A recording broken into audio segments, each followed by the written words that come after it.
You see this guy here staring back at you? Yeah. That's your toughest opponent. Every time you get into the ring, that's who you're going against. I believe that in boxing, and I do believe that in life. Okay? You are your own competition. There is nobody that can judge your actions but you. If I'm putting, like you said, if I'm putting 100% into my life, I'm going to put 100% into my play when it's time for me to play. Right, I hear you. 110% into me and my family, I don't care what it is that we do, I'm going to give it 100% when it's time to enjoy ourselves on whatever level we want to do. That's my decisions. In order to achieve inner peace, you have to shut up and you have to shut down all distractions. Get off this device. People are addicted to this device. People are addicted to their social media apps. People are addicted to watching other people's lives and comparing them.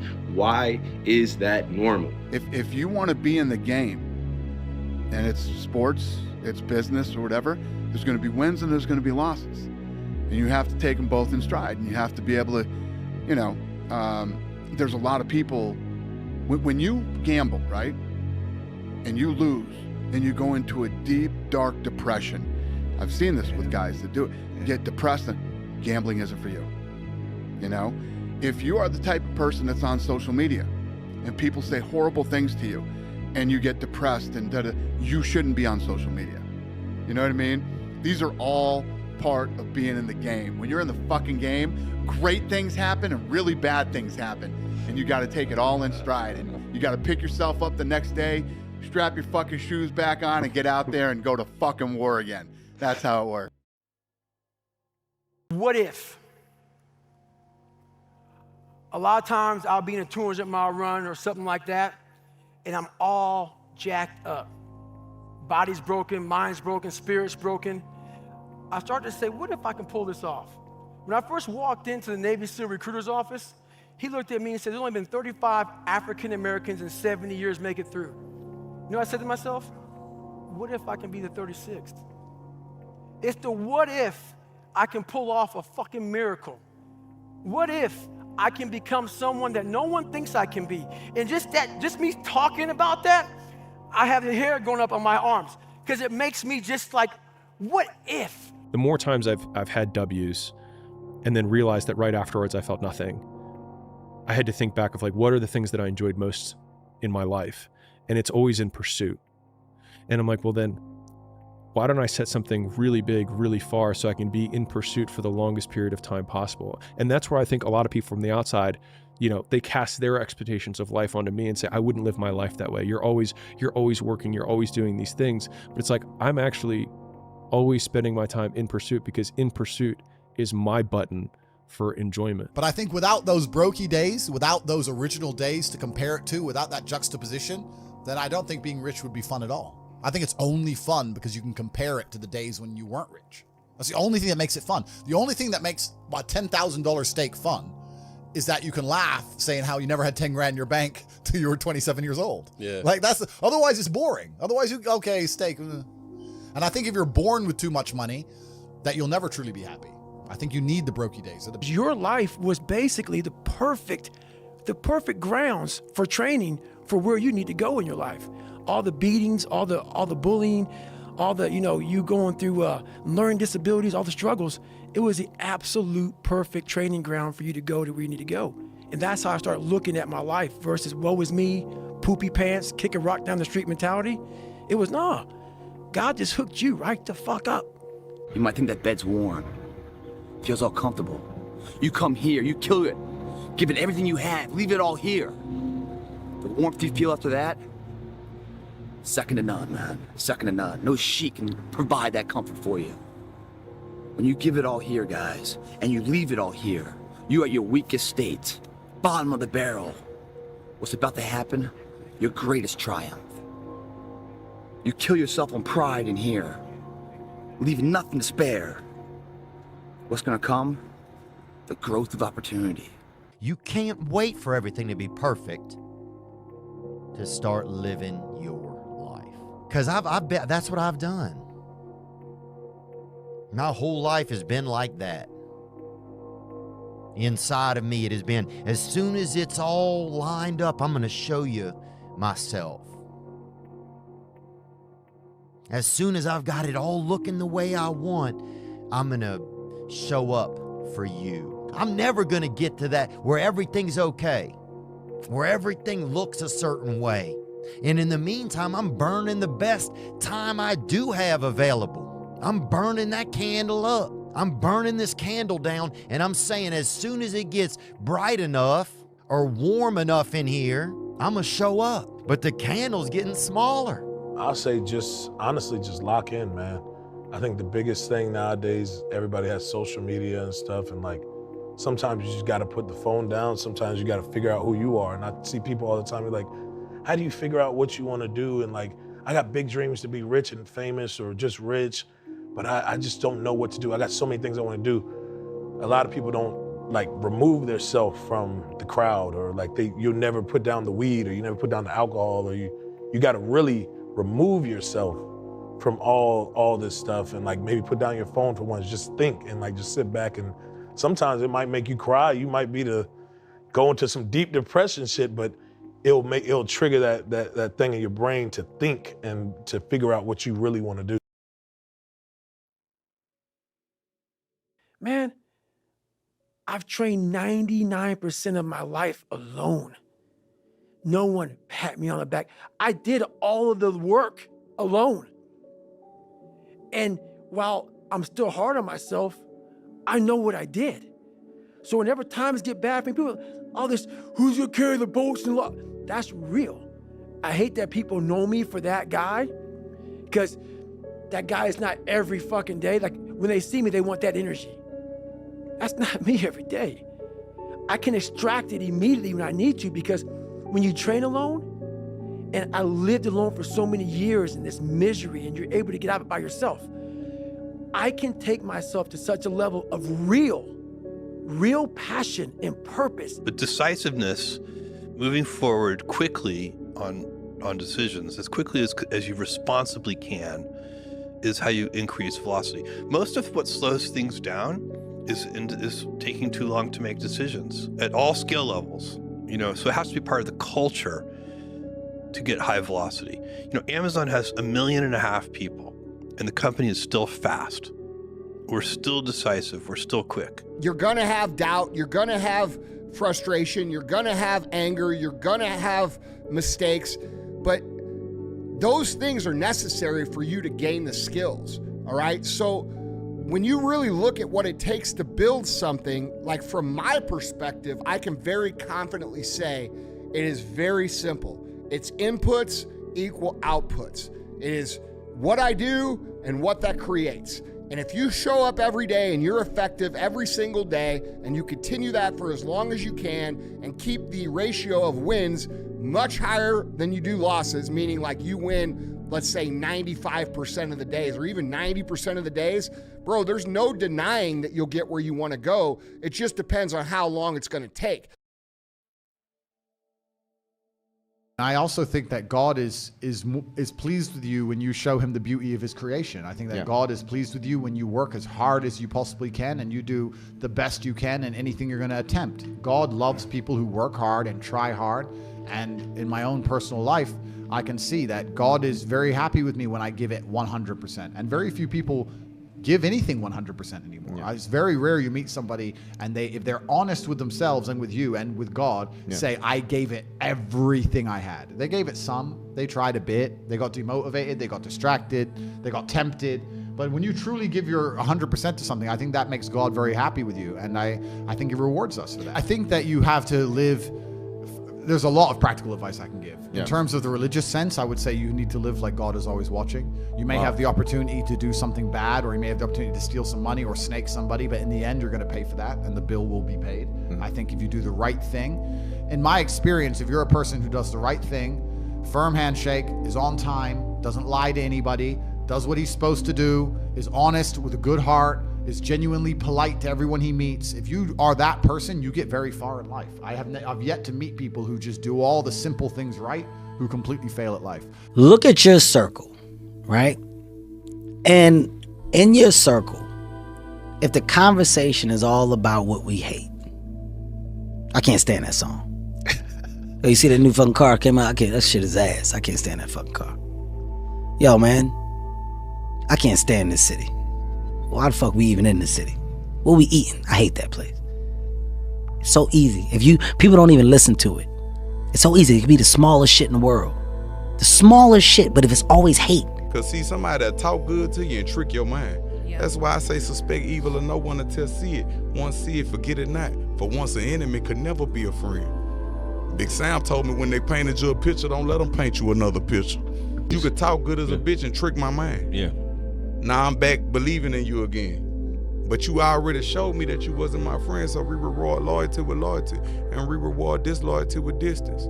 I forgive you, but I ain't about to forget and be naive. That's unintelligent. Feelings has nothing to do with it. This is my dream. This is what I'm going to do. And I'm going to do the things that I don't feel like doing. I'm going to do the things I don't want to do. I'm going to do the things that don't come easy to me, that do not come natural to me. I'm going to get up and do it. You can't live your life on feelings. You're going to have feelings, okay, but you cannot let your feelings dictate what you are or are not going to do today. I think you would give me everything you own in 25 years' time to be the age you are now and as healthy as you are right now. And I think it's a really interesting meditation to think about, right, if you had a time machine, if you were 30 years in the future, if you could be this healthy and feel this good and be this age, you'd give everything materially that you own in 30 years' time to be back here. And just to take that in for a minute, just to take a moment to think about, wow, this is amazing. The most expensive thing we really spend is time. The time put into the relationship and that energy that's over that time period. You know what I think love is? You know, I think if I describe love it's when I'm in a friendship with a woman and I'm finding a gratification out of seeing her happy. There's people who come from fucking literally nothing. No parents, fucking adopted, no money, dirt poor, wearing the same clothes every day, who have built literally billion-dollar businesses, okay? If those motherfuckers can do it, I'm 100% sure that you can do it. So, but it might take that person longer because they didn't grow up with, parents that taught them about business or parents that, taught them basic things in life. So yeah, we all start at a different place. And that means that it might take you longer, but that doesn't mean it's impossible. And that's what you have to understand. If you were born in a shitty spot and that's the card you got dealt, guess what? The reality is you got to do more work. That's what it fucking comes down to.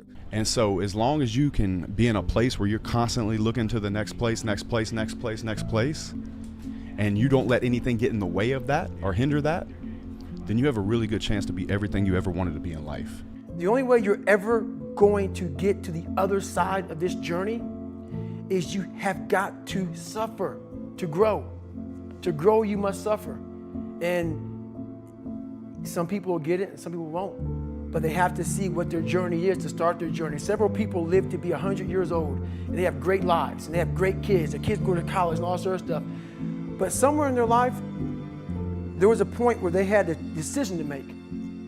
They can go left or right on this path. Left was the easy route. Right was the hard route. A lot of people take the easy route. And they had a good life that way, but the better life was going to the right side. And you may have 20 years of pain and suffering to get past it, but a lot of us die never truly starting our journey. At what age should you have everything together? For us normal people, it takes time. Because not only do you have to mature and grow, there's things in life that if you have a big enough dream, you're not the person you need to be right now to fulfill that dream. Now you keep moving towards it. You keep doing what needs to be done. But at the same time, you realize that you yourself are gaining in knowledge and in experience and in personal growth. and that sometimes you're not ready. The dream isn't ready for you, and you're not ready for your own dream. Why not just do it over and over again until you have it perfect? But the fact is, you don't get that chance. You get one shot at this gig right here. Life. One life. That's all you've got. And regret, in and of itself, it's worthless. It does nothing for you. In fact, the only valuable thing in regret is the lesson you learned. The knowledge that you gained. Don't let regret beat you down. Don't be a slave to regret. No, let it teach you. Let it make you better. Let the fear of regret fuel you to take action. Today. Now. It's dangerous to dwell on past mistakes because people sort of define themselves by the worst moments that they've ever had. And if that's the case, like some people are stuck in high school. You know, they're stuck in failures that they had like when they were first getting jobs, and they always think that they're a loser, and they don't like the feeling of failure, so they keep low expectations so that they never have to feel that. You got to get through it. You got to get through bad feelings. You got to get through failure. It's very important. And you get through it by just picking yourself back up and moving forward and going. You're not going to score on every shot. Right. Doesn't mean you shouldn't take the shots. Doesn't mean you shouldn't try to hit the goal. But part of being able to continue to take shots is to have the strength of character to tolerate the fact that in that instance you weren't on top. And the other thing that's so interesting about being alive is that you're all in. No matter what you do, you're all in. This is going to kill you. So I think you might as well play the most magnificent game you can while you're waiting. Because do you have anything better to do? Really? They're going to, and you're also going to make a bunch of mistakes in life, and you're going to do stupid things, and it's because you didn't know, or that was the example you had. It doesn't mean that you're broken. You're not broken. You're just going through things, and you have to evolve. And a lot of times that evolution has pain in it, and a lot of mistakes that sometimes you're even ashamed of. What would you do if you just learned today that you only had 6 months to live? What if you only had 6 months to live? What would you stop doing? What would you do more of? Who would you spend time with? Now, the answer to that question is very interesting because what it tells you is what you really value, what is really important to you. And what we have found is that self-esteem, satisfaction, happiness in life comes from getting your goals and your activities congruent with your values, with your priorities, with what you consider to be really important. You're out running on the track, working out, and you start talking to yourself saying, man, my knee is really sore right now. Maybe I'm doing too much. Sounds like me. Maybe I need to back off, man, my lungs are burning. Maybe I can just slow down here. I'll do like an extra 2 sets tomorrow. It'll be okay. Yeah. Right? That sort of stuff. Yes. Like that stuff's dangerous. Yes. And that's when you just got to say, you know what? I'm not negotiating with myself. Yeah. The deal was already made. The deal was made. When I set out at the beginning of the summer and said, this is the training plan I'm doing, I signed that contract with myself. I'm doing it. Throughout that process, you'll start talking to yourself like, man, I think I need to, maybe if we, nope. No, this is non-negotiable. Yeah, non-negotiable. Just be calm. When things are going well, be calm. Don't think you're on top of the world in the sense. You always got to be wary because I've seen it. I've seen people come. I've seen people go. I've seen them come. I've seen them go. You got to be chill. You got to just take what's good in your life and move forward cautiously and carefully. And thank God that you have that. Just it's very, very important not to overextend yourself when you think you've got it. There's no such thing. Everybody's dispensable. You have a brain, you have a mind, you have a mental model. You can't think of everything, you can't do everything. You can only have certain frameworks instilled inside of your mind. As a man, you should be hyper competitive. You should try and be the best version of yourself you can be. You're competing against every other man on earth for the girl you want, the car you want, the house you want, the watch you wear. It's all competition. You should be as competitive as you possibly can. Anything that's inside of your mind which doesn't allow you to be competitive should be erased. This is why I can't name a weakness. I can't name a weakness I have. I've compensated so heavily for any weakness that may exist, I don't even see them anymore. Nobody cares, you know? At the end of the day, nobody cares. What we're going through, how your body feels, nobody cares. We gotta do our job.